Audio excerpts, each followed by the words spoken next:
Range IG Ashok યાદવે જામનગરની મુલાકાત લીધી। તેઓએ દ્વારકા અને જામનગર જિલ્લાના ઉચ્ચ પોલીસ અધિકારીઓ સાથે મહત્વપૂર્ણ બેઠક કરી।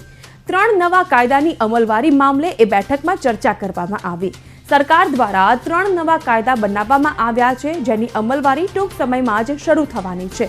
જામનગર જિલ્લા પોલીસ વડા પ્રેમસુખ ડેલુ તેમજ દ્વારકા જિલ્લા પોલીસ વડા નિતેશ પાંડે આ બેઠકમાં ઉપસ્થિત રહ્યા।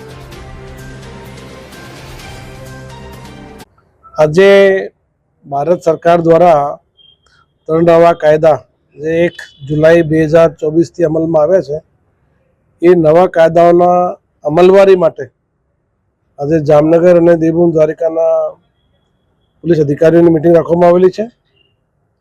નવા કાયદામાં જે નવી જોગવાઈ કરવામાં આવેલી છે એ તમામ જોગવાઈ અનુસાર દરેક પોલીસ સ્ટેશનોમાં કામ થાય, તેમજ તમામ જે કોર્ટોના જે ગાઈડલાઇન્સ નક્કી કરવામાં આવેલી છે એ તમામનું પાલન થયા પછી પોલીસમાં અમુક પોલીસ સ્ટેશનોમાં નાના મોટા જે ઇસ્યુ આવતા હોય એ સમસ્યાનું કેવી રીતે રિઝોલ્વ કરી શકાય અને આ 3 કાયદાઓનું અમલીકરણ કેવી રીતે વધુ સારી રીતે કરી શકાય એની ચર્ચા અને મંથન કરવા માટે આજે બધા ભેગા થયા છે।